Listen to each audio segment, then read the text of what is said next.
बिस्मिल्लाहिर्रहमानिर्रहीम। शुरू अल्लाह के नाम से जो बड़ा मेहरबान निहायत रहम वाला है। अस्सलाम वालेकुम। वॉइस ऑफ मुस्लिम में आने वाले तमाम दोस्तों को हम अपने चैनल में खुशामदीद कहते हैं। हम गुज़श्ता वीडियो में हज के मुकम्मल तरीके के बारे में बात कर रहे थे।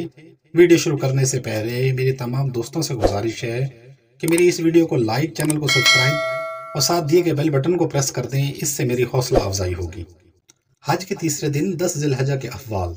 नंबर 1 वकूफ़ मुज़ल्फ़ा। नंबर 2 मिना रवानगी। Number 3 rummy. नंबर 4 कुर्बानी करना। नंबर 5 हलक या कसर करना। नंबर 6 तवाफ़ ज़ियारत। नमाज फजर के बाद वकूफ़ मुज़ल्फ़ा।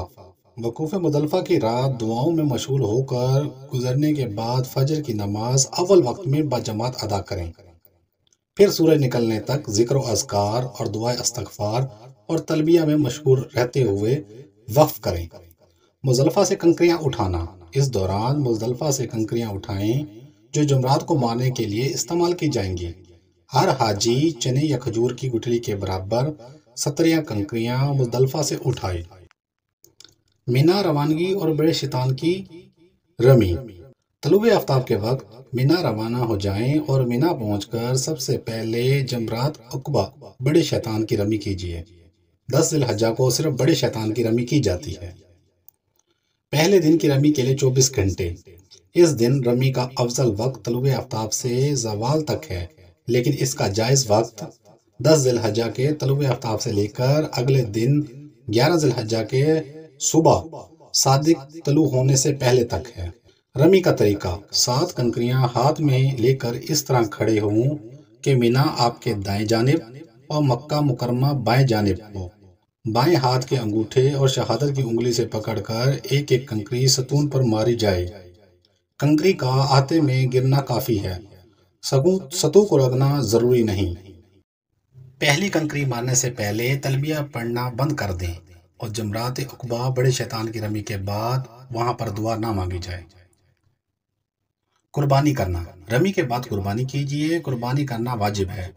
इस कुर्बानी के लिए 3 दिन यानी कि 10, 11, 12 ज़िलहज्जा मुकर्रर हैं। इन दिनों में जब चाहे कुर्बानी कर लीजिए। हलक या कसर करवाना।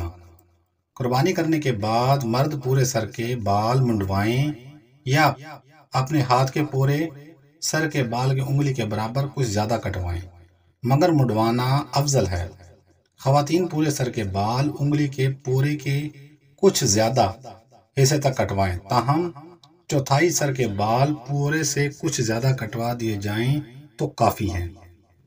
हलक या कसर की शराइत हकीकी फ़र्ज़ की है। इसके बाद सिवाय अज़वाजी ताल्लुकात कायम करने के हराम की बाकी तमाम पाबंदियाँ ख़त्म हो जाती हैं। 3 कामों को तरतीब से करना। मुक़ाबले 10 ज़िलहज्जा के जो 3 मनासिक जमराए उक़बा, बड़े शैतान की रमी, कुर्बानी और हलक या कसर जिक्र किए गए हैं, उनको इसी तरतीब से अदा करना वाजिब है। अगर किसी ने इस तरतीब के उलट किया तो उस पर दम वाजिब होगा। तवाफ़ ज़ियारत। हलक या कसर के बाद गुस्ल कीजिए। उसके बाद तवाफ़ ज़ियारत की अदायगी के लिए मक्का रवाना हो जाएं। उसका वक्त हलक से फारिग होने के बाद 12 ज़िलहज्जा के तलुए आफ्ताब तक है, ताहम 10 ज़िलहज्जा से वरना 12 ज़िलहज्जा तक कभी भी किया जा सकता है। तवाफ़ ज़ियारत की शराइत हैसियत फ़र्ज़ की है। मिना वापसी। 10 ज़िलहज्जा को मुदरजा बाला तमाम अहवाल और मनासिक की अदायगी के बाद मिना वापस आ जाएं और रात मिना में गुजारें। हज के चौथे दिन 11 ज़िलहज्जा के अहवाल। तीनों जमरात की रमी, कुर्बानी करना, हलक, तवाफ़ ज़ियारत। तीनों जमरात की रमी। 11 ज़िलहज्जा को ज़वाल के बाद तीनों जमरात की रमी करें। बाएं तौर के पहले जमरात अव्वल छोटे शैतान को 7 कंकरियां मारें, फिर उसके करीब कुछ फासले पर किबला रुख खड़े होकर दुआ मांगें। फिर जमरात वस्त दरमियाने शैतान को 7 कंकरियां मारें और दुआ मांगें। फिर जमरा उक़बा बड़े शैतान को 7 कंकरियां मारें, लेकिन इसके पास ना खड़े हों न दुआ मांगें। इस दिन रमी की सुन्नत वक्त ज़वाल से गरूब आफ्ताब से पहले तक है, जबकि उसका जायज़ वक्त ज़वाल से है। सुबह सादिक तलु होने से पहले तक है। रमी से फारिग होकर मिना वापस आ जाएं। 12 ذوالحجہ کو جمرات کی رمی سے فارغ ہونے کے بعد حاجیوں کو اختیار ہے کہ مکہ چلے جائیں، اور اگر وہ مکہ نہیں جاتا اور واپس مینا جا کر رات مینا میں گزارتا ہے تو اب اس کے ذمے 13 ذوالحجہ کو بھی زوال کے بعد تینوں جمرات کی رمی کرنا لازم ہے۔ اس دن کی رمی طلوع آفتاب کے بعد زوال سے پہلے رمی کر لے تو جائز ہے۔ میری دعا ہے کہ اللہ پاک ہم سب کو حج و عمرہ کی استطاعت عطا فرمائے اور اللہ پاک ہمارے حج و عمرہ کو قبول کرے، آمین ثم آمین۔